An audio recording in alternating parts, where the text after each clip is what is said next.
Felicia, how many board members have you sworn in your career? I don't know, I lost count. This will be my last day.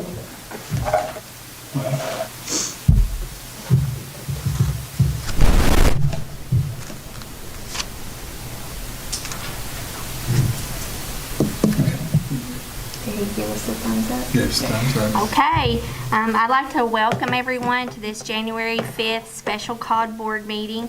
At this time, we would like to ask Ms. Felicia Campbell to come swear in our two new board members, Ms. Carrie Smallwood and Ms. Tammy Hart. What I'll do is just read the oath, and to both of you, you can, answer.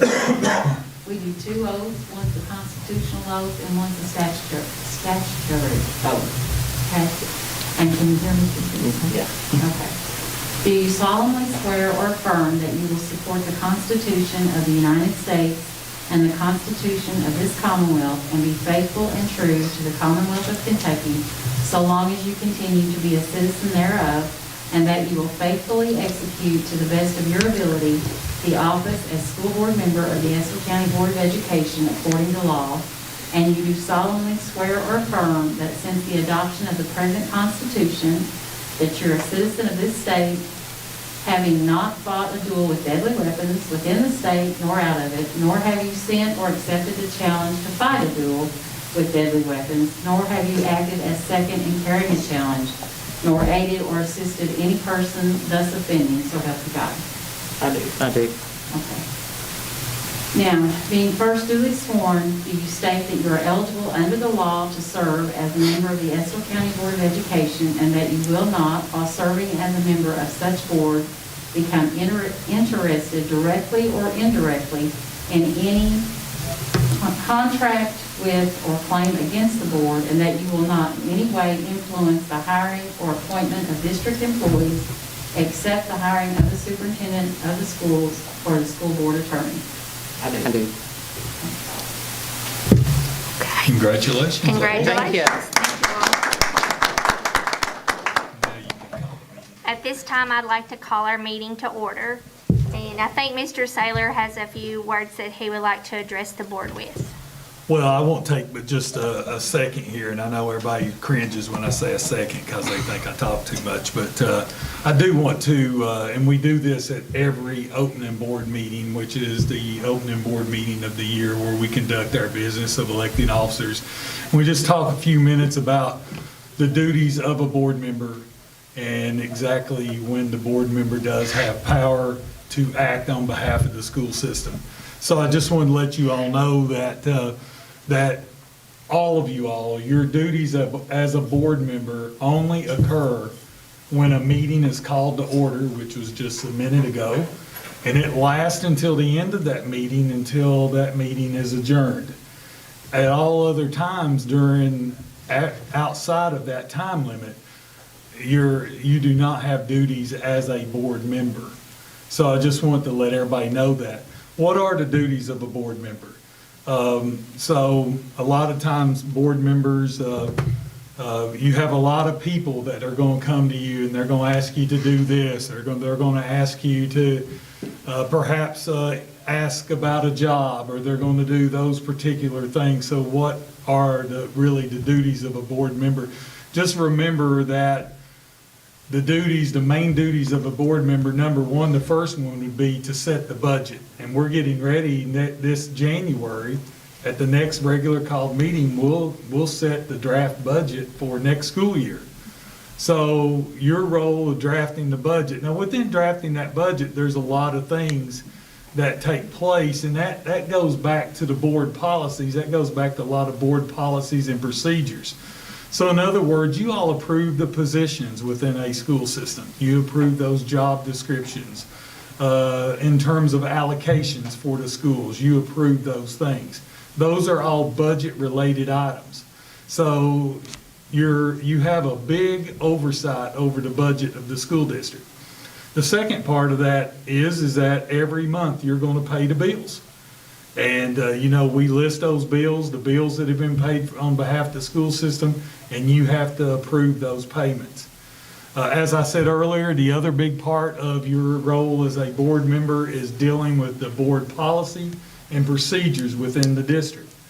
And it's within those policies and procedures that you all approve that the school district is operated. And so it's very important. KSBA, the system that you're on there, you can get to the online board policies and procedures. And listen, I'm gonna be honest with you, I don't know every board policy and procedure, but they're easy to look up. There's 10 chapters that you can look up that talks about things like personnel, it talks about students, it talks about operations of the board, all those particular things. And during those board meetings, you have the rights and responsibilities of making sure that those policies and procedures are in place so that we can have a, I guess, sort of a smooth operation of the board. Your other major role is to evaluate and to hire the superintendent. And while I'm here as your superintendent, you should evaluate my performance. I will try to share with you all the evaluation documents that I'm responsible for this year. I'll get those to you all so that Carrie, you and Tammy know what standards I'm being evaluated under during this school year. And you hire me to run the school district. Just like in the last board meeting when I basically said, this is what I'm going to do in terms of us returning to school. That's what you hire me for. You hire me to make those decisions. And of course, anytime you have questions about those things, you can have those conversations with me. And we always want to try to work together as a team to do what's best for the school system and mainly what's best for our students. That's the number one thing we have to put first is our students. And if we do what's important for our students and we act on their behalf, all the other things will take care of themselves. And then just a word of caution, like I said, you're going to have a lot of people that's going to come to you. They can attest to that. They can tell you that. They're going to ask about jobs or they're going to want to come and complain about somebody's job performance. And honestly, the best thing you can do is just say, hey, I'll be glad to help set up a meeting with the superintendent if you want to discuss this with them, but try to caution yourself. Don't get involved in conversations about an employee, especially don't get involved with conversations about students. That's very important that you don't get involved in those types of things. We want you to, if you want to visit the schools, we've always said the schools are open for our board members to go visit. There's opportunities to volunteer. You can read the students. During COVID now, maybe not, but during regular times, you want to visit your schools. Just remember that when you do visit the schools, you're there as a visitor. You're there to give a pat on the back. You're there to encourage. But you don't have any role in the school during that time. You don't have, so any type of business, somebody's come to you and they've made a complaint about the principal, and then you see the principal and you start asking the principal about that. That would be stepping beyond your duties as a board member. That's why if you all will bring those things to me again, that's what you pay me for as the superintendent, to conduct those investigations and do those types of things. And I just think it will make your job easier. And of course, all of you are elected by the public. So you have a responsibility to the citizens of the county that elected you. It's just a matter, don't let them lead you down a foxhole. Because sometimes you will have people that will want to lead you down the foxhole. And so then once you bring things to me, then of course that goes back to my evaluation. If I'm not satisfactorily performing my job, then you need to let me know that during the evaluation process. And then of course, as I said, every 4 years, you'll have the responsibility of hiring a superintendent, and that is one of the main roles of a board member. So to pretty much sum it up, budget, paying the bills, setting policies and procedures, evaluating the superintendent and the superintendent's job performance. And pretty much everything you do falls under those categories. If you have any questions, somebody tries to lead you down one of those paths that you feel like, hey, I don't need to be going here, pick up the phone, call me. I'll make sure that everybody should know by now, of course, there's always gonna be people say, well, he's not approachable, he's not this. My cell phone number's been published in this county, so everybody's got my cell phone number if they want it. I'm very accessible. I'm going to listen to whatever someone has to say. Ultimately, of course, I have to make the final decision, or I have to decide what course of action needs to be taken. But encourage people, if they do have something and you feel like, hey, this is getting outside of my purview as a board member, encourage them to pick up the phone and call me. I'll make the time to do it, because I am hired by the citizens of this county. That is my job, to listen to those things. Also, yes, and one other thing, and just this is something we've had a little bit in the past. Be careful about social media. I think that, social media can be a godsend. It can be the devil as well.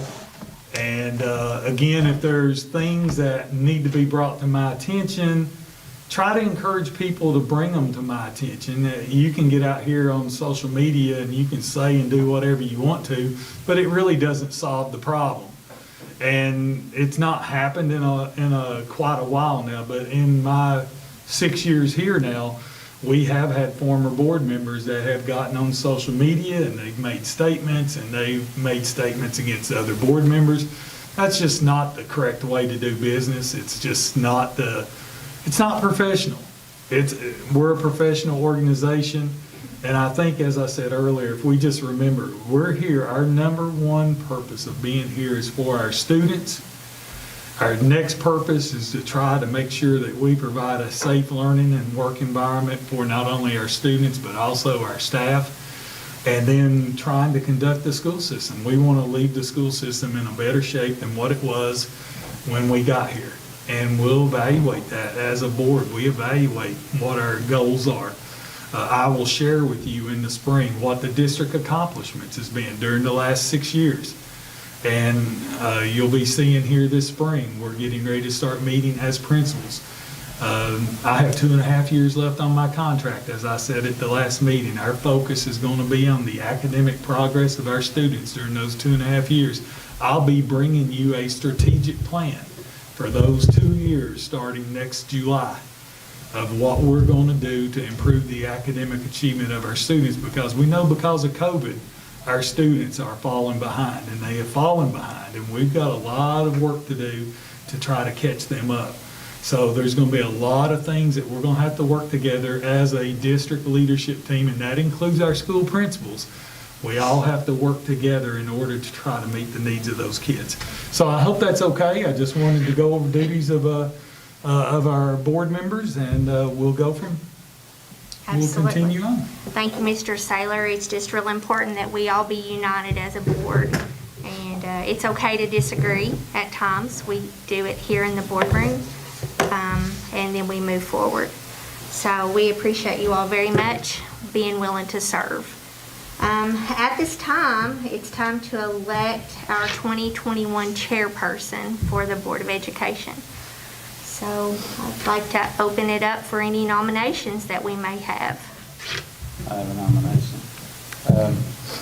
Donna has served as the vice chair over the last few years. I think she kind of knows the ropes, what she's doing. I think you're a very good person to back Rhonda up on a lot of different things. So I would like to nominate you as the chairperson.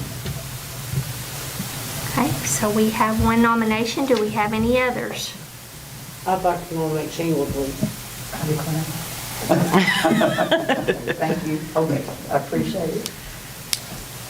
Okay, so we have any others? Then would you all cease nominations and then vote? So, okay. So we like to call for a vote at this time. So all in favor of myself serving as the chair of the board, respond by saying aye. Need a second. Oh, you need a second. Need it, The yeah. cease the nominations would be the second. Hey, boss. Since they got their mouths covered and we can't tell who's saying it, have them also do the, Okay. Hand And raise. I'm turning this way because the microphone is over here. It won't reach over here. So I don't mean to keep going that way. But yeah. So Ms. Sheila has the second. Yes. And Okay. will cease the nominations. So nominations to cease at this time, and we'll call for a vote. All in favor, say aye. Any opposed? Okay. Motion carries. So at this time, we need to elect our 2021 vice chair. I'd like to nominate Brian. Okay. So we have a nomination for Brian Covey to be our vice chair. Do we have any other nominations at this time? Okay, so do we have a first to nominate Brian Covey as our vice chair? I'll do the first. Okay. We already, Sheila would have the first, so Okay, so second. Carrie would second. So at this time, nominations will cease, and we'll call for a vote. So all in favor of Mr. Brian Covey serving as our vice chair, respond by saying aye. Any opposed? Motion carries. So, It's very good to vote for yourself. so Brian Covey is our 2021 vice chair. Thank you all. So every year after we elect our new board positions, we need to elect a finance corporation officers. And so everybody knows the Finance Corporation officers, as you know, we have the high school project that has a BG 1, 2, and 3 that's been approved. Construction documents are coming at you all here in the next few days. And of course, after that project goes to bid, we will be selling bonds in order to finance that. And that's what your district finance operation or corporation officers do. And believe it or not, the board itself cannot go into debt to finance a school project. So you have a finance corporation. The finance corporation is made up of the 5 board members. Now, what you all have done in the past is that the board chair and the vice chair has been the president and the vice president of the finance corporation. You can continue that if you want to, or you can elect someone different. So you would be seeking a nomination for president and vice president, and you can do those at the same time. Okay. So do we have any nominations for president and vice president of the finance corporation?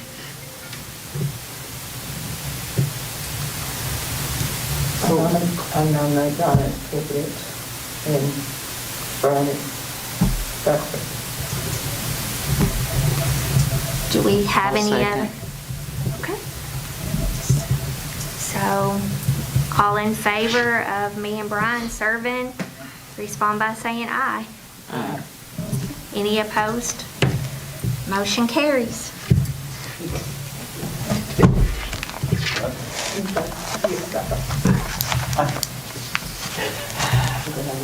Okay, at this time, we need to set our 2021 meeting dates and times. I think Mr. Saylor will address that.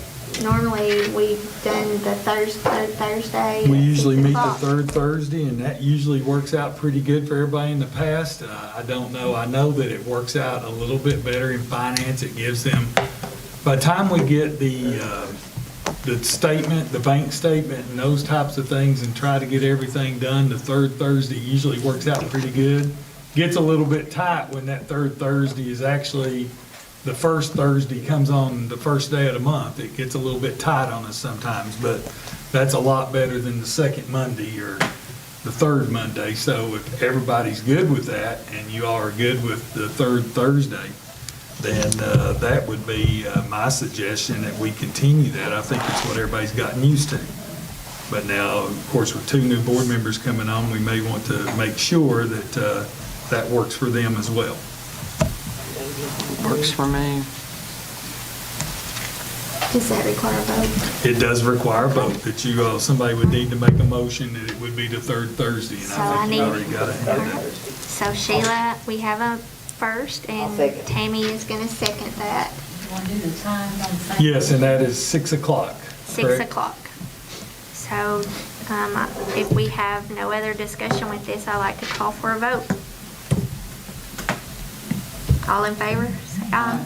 Any opposed? Okay. So motion carries. Our meeting dates will be the third Thursday at 6 p.m.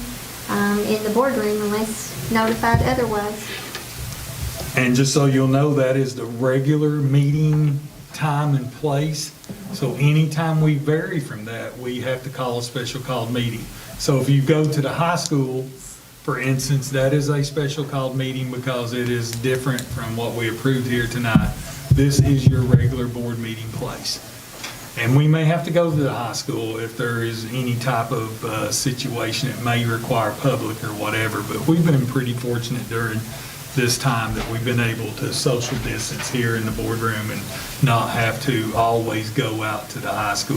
But we want to make sure if there is some type of subject content that may require or might have more people that would attend, we'll try to get to where we can social distance and not put anybody in danger in terms of the pandemic. So thank you for that. Okay. At this time, we need to approve and appoint a 2021-2022 school calendar committee. And you all can pull that up there on your computer. If you pull up, you can see the committee members that have been selected.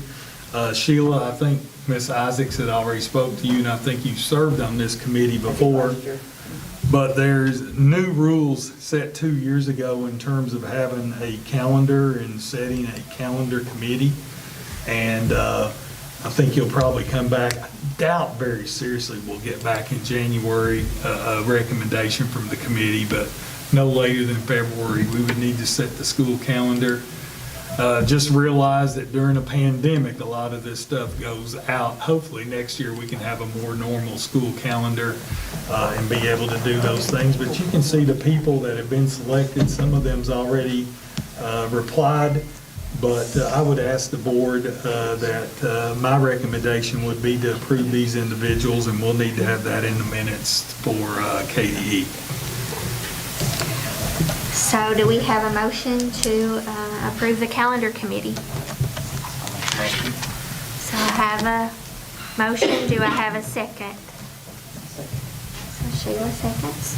So at this time, I'd like to call for a vote. Everyone in favor, say aye. Only. And anyone opposed? Okay. That passes with approval. So we need to approve our revised salary schedule. Yeah, and there's only one page. I'm sorry. There's actually 4 pages of that. These are basically showing everybody where these positions fall on the salary schedule. You approved these last time. You approved these changes at the December meeting. And if you look at that first page, it just talks about the assistant superintendent, instructional supervisor. And I think as we move forward, that of course is Ms. Isaac's job. We don't always talk about who those positions are, but sometimes you can't help but know who these people are because there's only one assistant superintendent in the district. So we usually don't talk about individuals, but in this particular case, it doesn't really matter. But we can just see we've made some adjustments down there and adjustments in terms of the DPP and HR person that we approved at the last meeting. We also approved the transportation manager slot, and we have started advertising for that position. It is for 220 days, as you approved at the last meeting. The administrative secretary, of course, is Felicia, retires here effective February 1. We have changed the role of that administrative secretary, and there's some changes in terms of the number of days, and that now the salary schedule reflects that. If you go to page 3, it also is going to reflect the salary for that position, which is different than what it is currently. And then finally, the last page is that right now, as Felicia is leaving, we also have our former payroll clerk that is helping us to train our new payroll personnel upstairs. So we needed to have on the salary schedule an hourly rate by which we could pay that individual. And so Tammy, you and Carrie know, nobody in this district can be paid if they're not on this salary schedule. That's the only thing that you have approved in terms of payment. So I just can't bring somebody in off the street and pay them something to do something for us. It's got to be on here. If it's not on here, it's not legal for us to do. So that's why it's always important to make sure that your salary schedule lines up with your school staffing policies. That's what we brought back tonight, just to make those clarifications. I would ask that you would give that approval, even though you probably approved those positions last time. You're now approving the revisions to the salary schedule. So that would be my recommended motion. We have a motion. I like a motion. So we have a first and a second. So we'd like to call for a vote. All in favor, say aye. Any opposed? Okay. So the only thing to add to that, Mr. Saylor, is we do have contractual people sometimes that are not on this salary schedule. Yes, if they're through grants, and there's even on your staffing policy and different things, though, that is either spelled out in the grant itself in terms of what their salaries are, or, it's spelled out within some other method. This is really our full-time employees, our full-time and our part-time employees. We can pay for a consultant. We can agree to a fee for a consultant, that's going to work with us in some particular area. But if they're an employee of our school system, they're on that salary schedule. They have to be. Okay. Thank you. Okay, so moving right along, we would like to approve the job descriptions. I think this one's transportation manager. Yes, and we approved the job the last time, and for the last 6 years, we've been trying to revamp our job descriptions and make sure that we have job descriptions for all the individuals that work in our school district. And this is the job description for the transportation manager. It's a little bit different than transportation director, because the transportation manager doesn't have exactly the same duties, but they have many of the same duties. And then, of course, that person will answer to someone here at the office as well. This is a certified position as it is listed right now. And I think what I told you all the other night, that's the way we would start out and post this job. And at some point in time, if we feel like that, hey, maybe we get somebody else that applies that is a classified person and they're a good person, I'm gonna come back to you and I'm gonna ask you to change it to classified. We'll hire the best person that applies for the job. But we went ahead today and posted it as a certified job for that. And really what we're doing, in a sense, things that's sort of funny, that's sort of sick, sometimes things runs in cycles. It's almost like we're going back to 5 or 6 years ago when we had a transportation manager that ran our transportation system. When I first got here, then we made it a certified office position. Now we're sort of going back the other way. And sometimes it's just a matter of, okay, what is the budget at that time? What is the financial situation we have at that time? And then what exactly are the underlying factors on why you're doing some of those things. So I would ask that you would go ahead and approve that change to or approve the new job description for the transportation manager. Okay. So you said that was posted today? It was posted yesterday. Yesterday, okay. Or I think, yes. It was posted on the KEPS website, which is the official place because you approved the position last month. But then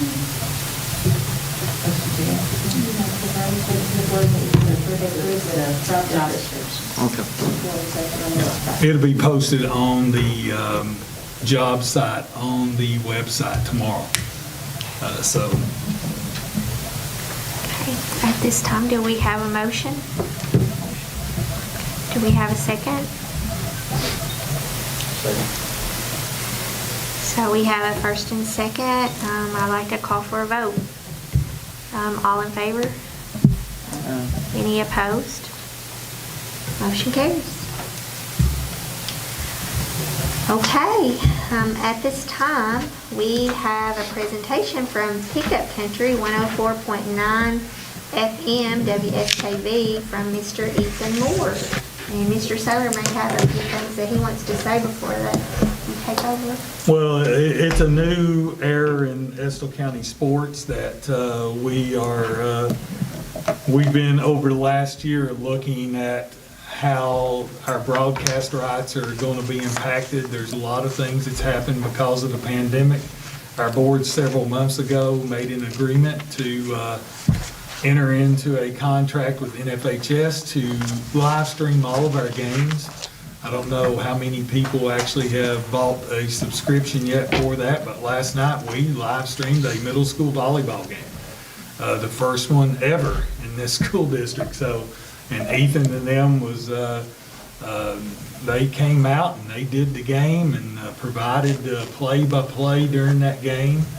And, you know, sometimes it's just, sometimes there's a lot of tradition within sports programs, but now sometimes there's changes. You know, recently the University of Kentucky, the official TV broadcast partner of the University of Kentucky, is no longer WKYT in Lexington. It's now WLEX. And things change, and change is not a bad thing sometimes. So Ethan and them were very interested in picking up our sports coverage, and I asked Ethan today, after we were able to come to an agreement, they have been very generous already to our school system and trying to set up and give different avenues by which our kids can get coverage for their sports programs. And we're just tickled to have a relationship with Pickup Country and Ethan at this time. We'll talk a little bit about how we're going to move forward, and there's still a lot of things put in place, but there's already a bunch of great things you've already put in place. So we're glad to have you tonight, Ethan. Thank you for your efforts to bring us Estill County sports. Well, thank you, Mr. Saylor. I appreciate it. You can't see I'm smiling under this mask. I'm really glad to be here. It's an honor to be before you guys. Appreciate all the work that you've done and that you're going to do for the new members. Mr. Saylor has already been excellent in walking me through what the needs of the school system are, what the students need as a student athletes, and what the families need to be able to enjoy the broadcast, extended family, community leaders. Also, Austin Moore has been great working with me and other school employees. Really, really grateful. Just a little bit about me, very briefly. I moved back to Kentucky with my dad when I was quite young, so I claim this area as home. My dad was born in Ashland, but he was in military, so I was born in Maryland, as I shared with Donna before the meeting. But basically, in 2005, I became an employee of the station, and then in 2008, I took over as, 2010, I took over as general manager, and then in 2019, I became owner of WSKV Radio. We've been very excited to serve Estill County. As I won't read to you, but our transmitter is located on Furnace Mountain. It's literally the property where the transmitter is. The county line between Powell and Estill runs right through that property. For a little while, we were paying county taxes in both counties, actually. But anyway, we are excited to serve Estill County. I was a LEAP participant in 2011. If you have the opportunity, by the way, to go through the LEAP program hosted out of Estill County here, it is a tremendous thing, and I would highly encourage you to do that if you can get the time off. But got to meet Joe Crawford as a result, and shortly thereafter, I started attending Mushroom Festival and Railroad Festival, and even Revive River Drive and Rock the River Town. I think there was only one iteration of that, but it was a lot of fun. And I got to see a lot of really fun opportunities and amazing things that you guys are doing here in this county. And as a result, we moved a studio over in around 2012. It was a private studio, and we were just seeking to serve the needs of the community. And a couple years ago, through some different circumstances, we had the opportunity to take a spot there on Main Street and be right across from Steam Engine Pizza Pub, one of my favorite places in the world to eat. So anyway, and they're not paying me to say that, I just love it. But anyway, a little bit about me, and again, glad to be serving in Estill County. As far as what we're looking at with your sports program, Of course, we are the official sports station for the Powell County Pirates, arch rivals to the Estill County Engineers, which places us in a very fun, unique situation to work together. We're very excited. Right now, we've already identified up to 23 games that we can broadcast on FM radio. All of the home games on NFHS, which is the video side that you guys have already approved. We will be providing the audio feed for those. So if they're not on FM radio, they will be on NFHS as home games. And then additionally to that, not to confuse everything, but of course we do have an internet stream and an app with our main station, but we're very excited, already working, and this actually started a few years back as we were kind of looking at some initial things to support the program over here. But we're looking at an app that's dedicated, an audio stream app that's dedicated solely to engineer sports and things Estill County. So we're very excited about that. We're hoping to have that by February. That's where we're headed with that. A lot of the footwork's already been done, and it's been submitted for approval and all the workings. Apple's actually the hardest one to deal with if you ever have to establish an app. But anyway, we're working on that. It'll be available free in the App Store for Apple users and Android users. So if there's a live game at home or the away games, then we'll work that together. As far as the broad... That's the app logo there on the second page, is it not? The steam engine? Yep. There Yep, is that'll the be app known logo on the that you'll app. have on your phone. Yep, and literally you'll be able to just hit that, and if there's a game live, you'll be able to go to it live. We're also looking at additional programming. We had a program called Coach's Corner. Austin Moore and Drew were co on that, and then we had some other folks that helped broadcast that. We ran that for about 3 years, 2 years, I guess, a little while back. We're going to be bringing that back, hoping to host it again on Saturdays. It'll take a little while to get that launched off the ground because that takes a lot of planning to launch a show, but we're looking at doing that as kind of future steps. We have talked to William and Danny, and as of right now, they're still discussing amongst themselves as far as possibly joining as the official broadcast team. I'm hopeful that they'll go ahead and do that, but at this time, they're still deliberating about that, but we have to talk to them about that. As Mr. Saylor said, we did a demo broadcast last night of the first volleyball game, and Ken Simon, our sports director from Powell County, came over and kindly did that, and went very, very well. Discovered a few issues, Austin and I, with the initial broadcast stuff that we'll be working through. It's part of any technology program, as others can attest, to get it off the ground here. But again, we're very, very excited about the opportunity just to be able to not only see varsity games on NHSF, but also being able to see your JV games and other things that wouldn't get coverage like middle school games. So again, it's a fantastic opportunity for the school system. We're looking forward to being partners in that. And probably the other two exciting things that I need to mention that are kind of on the trajectory of what we're looking at. There's been some enthusiasm voiced to me about bringing back broadcast in the school here. I was talking again to Donna before the meeting about it, but we've already been talking about that, wanting to start a broadcast club back, possibly. Again, this is future speculation, but maybe even doing some live airtime through the station that would be hosted from Estill County High School. Again, some things that have kind of been my dream for a while, working with the school system. So again, we're hoping that enthusiasm will generate some really strong state power for students being involved in broadcast, not only with the sports side, but possibly in a more traditional sense as well. So we're very excited about that. And then also, we're in initial talks with Cable Channel 800, which is controlled by EDA, the Estill Development Alliance, possibly being able to do an audio feed of games, making it available there on cable. Additionally, as per the agreement with NFHS, senior night activities can possibly be rebroadcast. There's some things that we have to go through, but can be rebroadcast video on a local cable network. So we'll be looking at the feasibility of being able to do that. That won't be something that happens probably within this sports season, but hopefully by early next year. And then the last big thing that we're looking at and very hopeful is to gain access to a second audio channel on FM.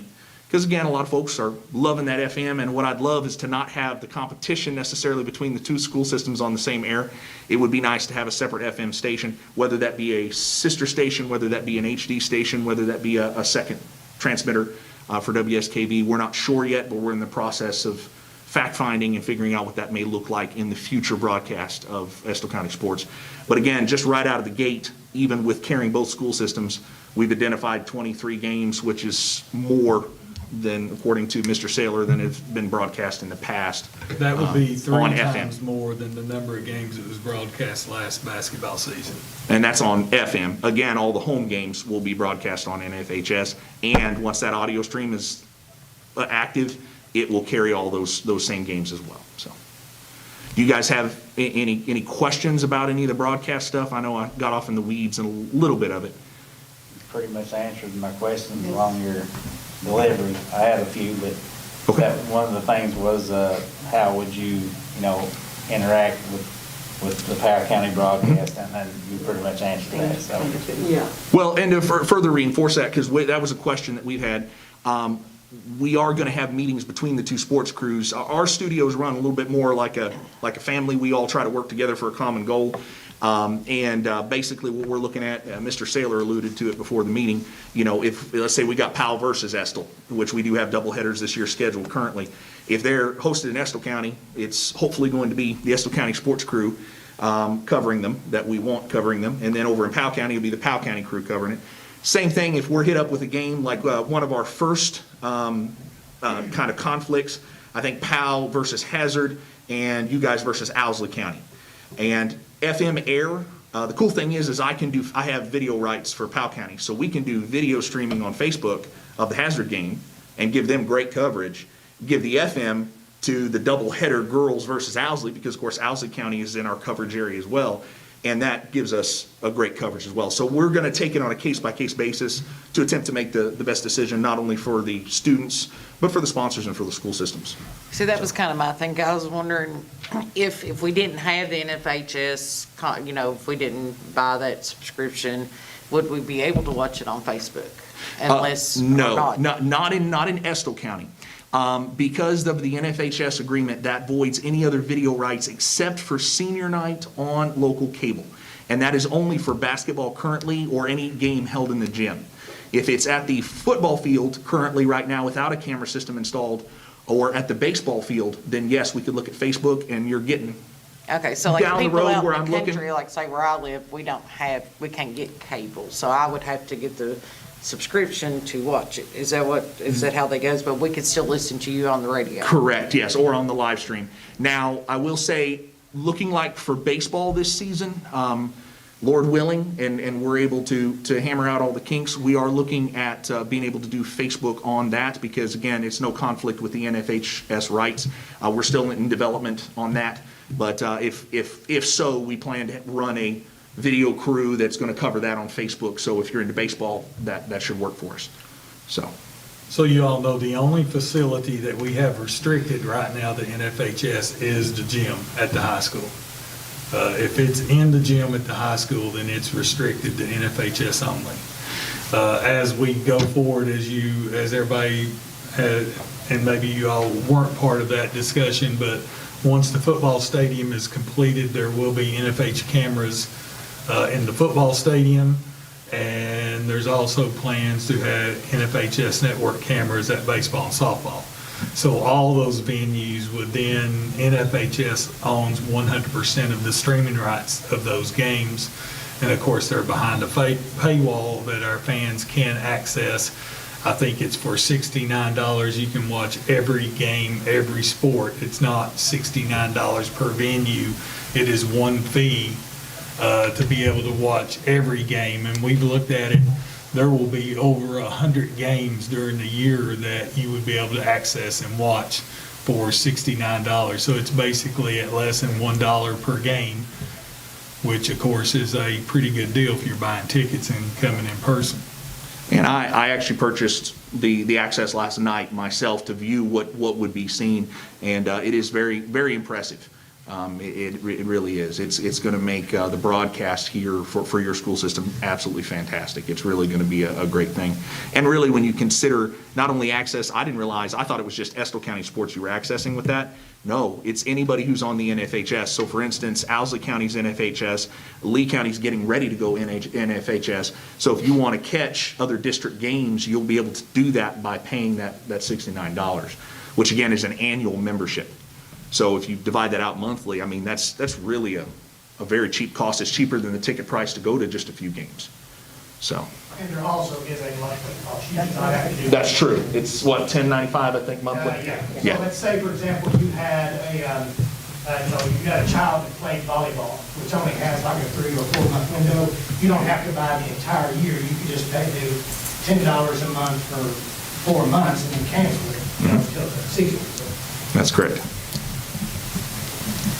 In the long run, it's probably, you do get more bang for your buck, again, with the yearly pass.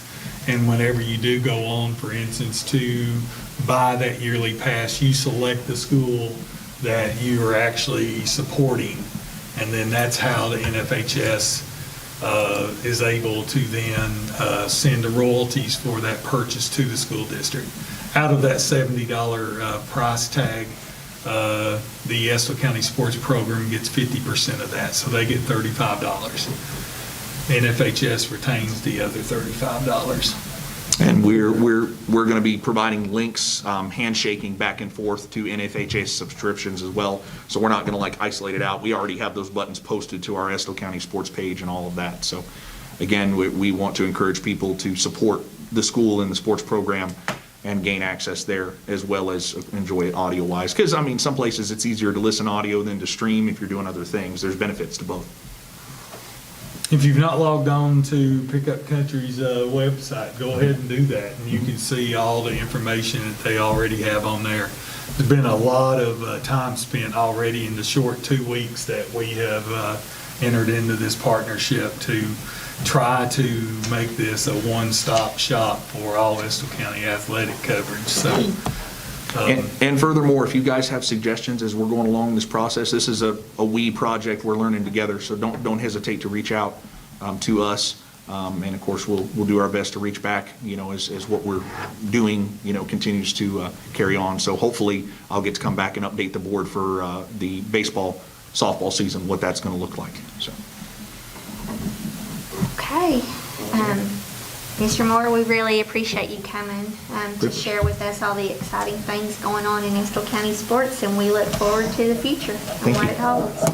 I think one thing, it's okay with Mr. Saylor if I say, is that if anybody has any questions or concerns about how to access NFHS or how to figure out where the game is being streamed or on the radio, just call Mr. Saylor, call Jeremy Simpson here, and we will help walk you through or tell you how to watch your child on whichever media that it's on.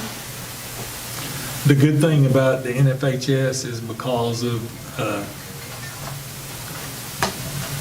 Lord knows the pandemic has been awful, but there has been some things that's happened because of the pandemic that's going to make access to things a lot easier in terms of live streaming. It's not going to be free always, but you're going to have the access to be able to do it. There at one time was like 40 schools in the state of Kentucky that actually had NFHS cameras. That number has now tripled. So whenever we're going to go on the road and play a ball game, not only can, as Ethan just told you, Owsley County and Lee County have already, they're installing NFHS network cameras. You get that game. You've already paid your subscription, you get that game. And vice versa. When they come here, they get our game. So everybody is going to be working together that you're going to see a majority of your games that's going to be on TV. Hey, it's a good way to spend your stimulus check. Good way to spend, yeah, it really is. And the thing about it is what, and this is what sold it. This is what the board, why the board made that decision. It's not about your varsity games. But you take this past year, for instance, during basketball season, I think we had 8 basketball games that was broadcast live on radio. we had about 3 ball games that was broadcast on Facebook Live. Now, come tournament time, the tournament belongs to the KHSAA, so that's totally different. This is talking about regular season stuff. So, and that was it. So there was about access to less than 15 games when it came to radio or it came to Facebook Live. Now you've got access to every game in that gym, every freshman game, every JV game, every varsity game, volleyball, basketball. Last night we played middle school volleyball down in our high school gym, and it was broadcast, and it's broadcast nationwide. Anybody, anywhere with an FHS subscription can watch that game, whether it's California, wherever it may be. So your kids have total access. And what we're also starting to see happening, you're seeing a lot of colleges that are starting to use this as a recruiting tool. You know, somebody can't get here from, we've got a real good girls softball player, somebody can't get here probably from Arkansas to watch them play, but guess what they do? They've got an NFHS subscription, so they log on to NFHS and they watch that girl play. They're sitting in Arkansas and they're recruiting on the internet. And that's starting to happen a lot. So, I mean, there is a lot of advantages here, and I just think it's opened up a lot of opportunities. Again, what's hard? Change is hard, guys. It really is. Change is hard. People don't like change. But hopefully change is for the better. It's not always, I understand that, but I think in this particular case, I think we're going to see our athletic programs grow. Thank you, Ethan. Absolutely. And we're glad to work with you. Austin Moore, athletic director, want to make sure y'all understood too, this is not just also live games. You can go back and, On once the game demand. has been broadcast, let's say you're working, you don't get a chance to watch it, you can go back and log in. Last night, January 3rd, we had the varsity girls basketball, I think it was a practice that was on there. I'm looking now, October 9th of 2020 was a Taylor County, Estill County High School. I don't think that was accurate, but you can go back and look at each one of these previous games, because if our team went to another county and they had NFHS system, you can go back and watch that prior game as well. So he wanted to make sure you all were aware of that. That was accurate. We actually played Taylor County in football in October, and they were NFHS. And you can go on there right now and you can watch that football game delayed, and it was 3 months ago. I would show you, normally, guys, we have these TVs on, but I had to order a new cable. If you all would like, maybe at the next board meeting, I should have the cable by then. I have an account with NFHS, and I'll log in and show anybody if they would like to see what that looks like. Everybody. Thank you, Ethan. Absolutely. Thank you. Appreciate it. We appreciate it. Okay, we're down to public records and duty under law. That is the documents that you had earlier. You've got those printed, and you also signed off a minute ago on that. And basically, your duties under the open records, remember that anytime more than 2 of you all are together, that constitutes a meeting. So you have to be very careful. You can't all meet for lunch, you can't meet for dinner somewhere.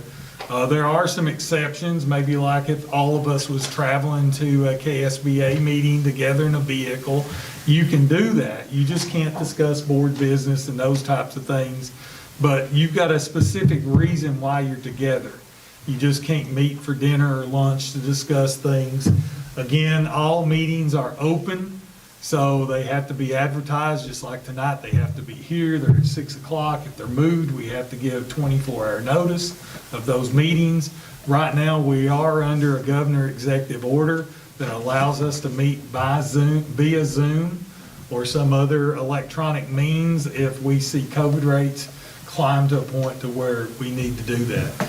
But I would advise you to just give those documents a look. It's a lot of legal mumble jumbo, I guess, in there, but just look through those. If you've got any questions about it, I have to have documentation that I've presented that to you, and that's what we did tonight.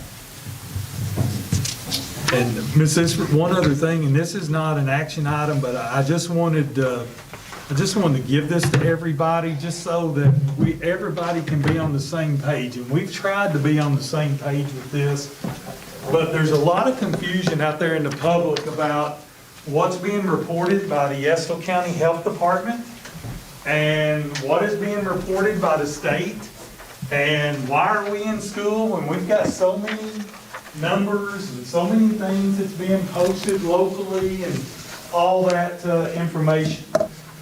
There's always going to be a lag between what happens locally and what happens at the state level. But eventually, everything does get reported. And there was a lot of confusion yesterday about our metric and why we were in school or why we weren't in school. And we have tried our best to communicate this.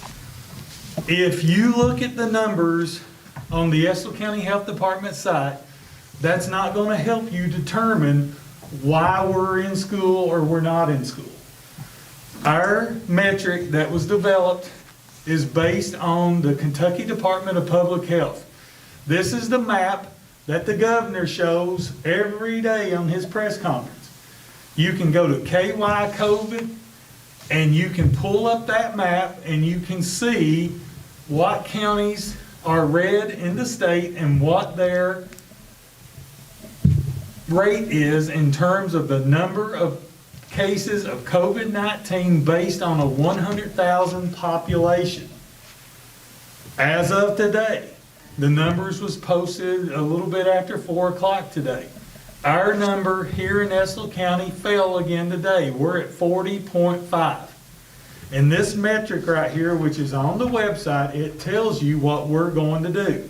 If our metric is 40.5, that means we're red. That means we're on the hybrid AB schedule. When will we not have school?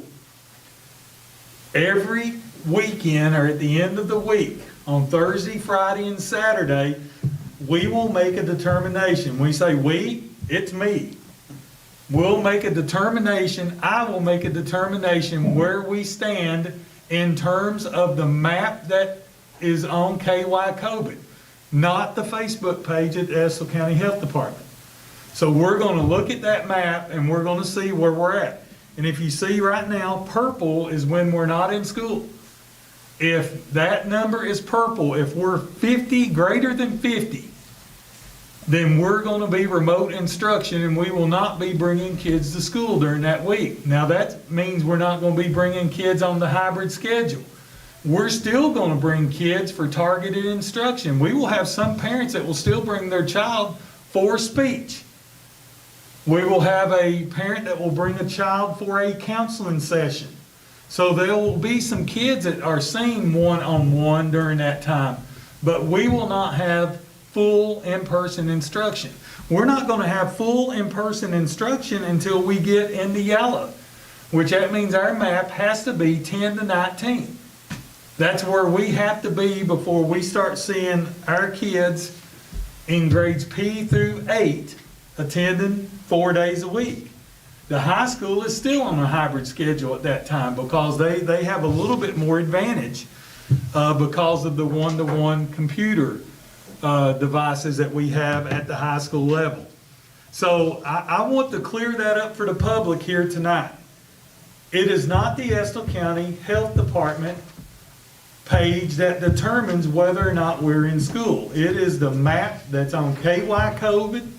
You can pull it up, you can look at it, it's there for everybody to see. As of right now, today, there was 3 new cases of COVID-19 reported in Estill County on that site. Last week, on Tuesday, there was 5 cases of COVID-19 reported on that site. So that means we had a net loss of 2 for the last 7 days. That meant our number fell from 42.5 to 40.5. That means we're in hybrid instruction this week. And when we get to Friday and Saturday, I can tell you right now, we've got 17 cases coming off the book this Saturday.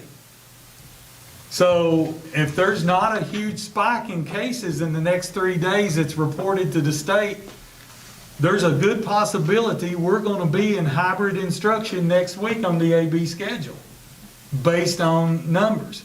But now, if we wake up Friday morning and we've got 55 or 60 on that map, we're going to be remote. We're going to follow this right here to a T. And that way everybody knows what we're doing. So I don't want there to be any confusion out there. We know that if we can, our kids need to be in person. For those parents that want to send their kids in person, we want to give our parents and those students the opportunity.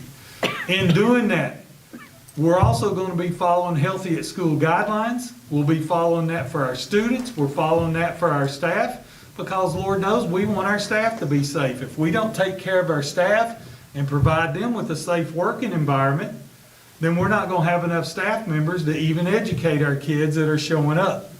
So that's what we've been doing since last May. We've spent thousands of dollars on PPE. We've spent thousands of dollars on different devices to monitor temperature checks, to clean buildings, to go above and beyond what we normally do. And our staff, let me tell you, our staff has worked hard. They have done the best they can do in remote instruction. But we can't meet the needs of every kid remotely. We can't meet their academic, their social, their emotional needs like we need to be able to do. And I'm telling you, our staff is excited. They were excited to see our kids on Monday. We've had over 600 kids in the buildings the last 2 days. Those kids were excited. We've got another 600 and some kids coming on Thursday morning. So we'll be there to welcome them. In the meantime, we're going to provide a safe work environment for our staff. And so I just want everybody to have that understanding. This is why Estill County's in school, and this will be why Estill County's not in school if we have to call it off. Okay? Yes, ma'am. Can the public access this on the web? That is on the website. Yes, it is. And Facebook? it's posted Facebook, it's been on Twitter, it's been on everything, and it is on the website for access right now. Okay, thank you. All we gotta do is click on COVID-19 guidance.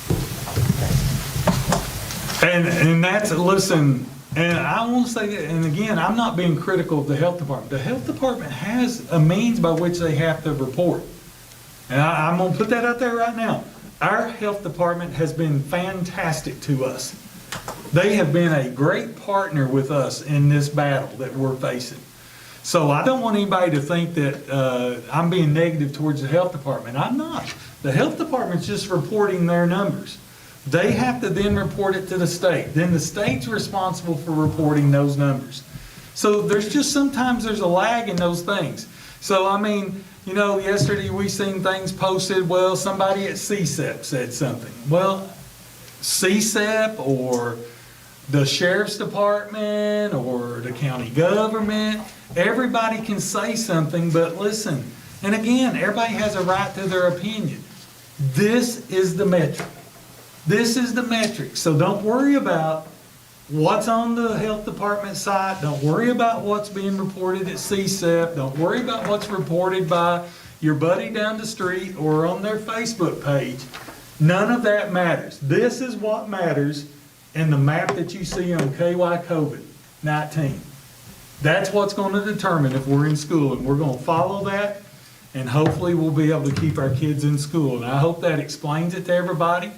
I love everybody. I don't want anybody to be mad. I don't want people to be mad at me, but somebody's got to make the decision in this school district. That's what you all hired me for 2 years ago.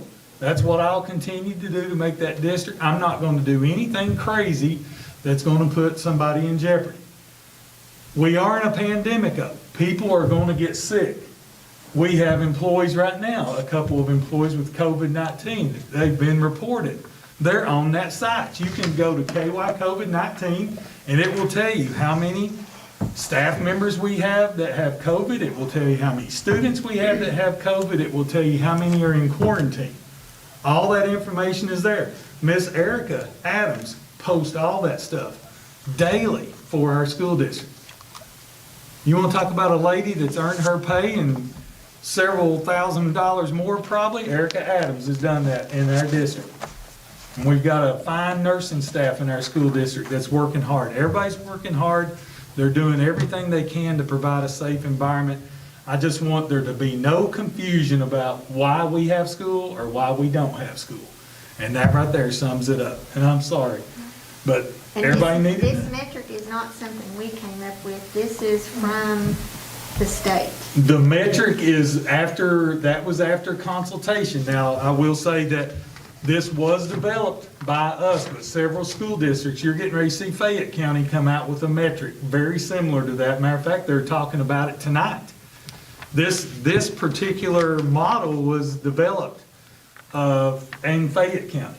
Now, our numbers and our methods is different than Fayette County. The entire reason why the governor did what he did was he wanted to give local districts the ability to make local decisions.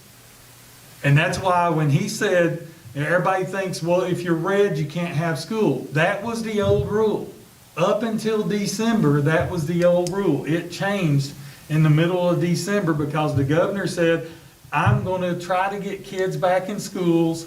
You're going to be able to go whenever you're a red county, but I want you to do this, this, and this. From that, we developed this. But we developed it with the guidelines that came from KDE and the Kentucky Department of Public Health. So is this our document? Yes. How was it developed? Through guidance from the state is how it was developed. Perfect. All right. If there's not anything else, I guess we'll call for an adjournment. Miss Sheila? I make a motion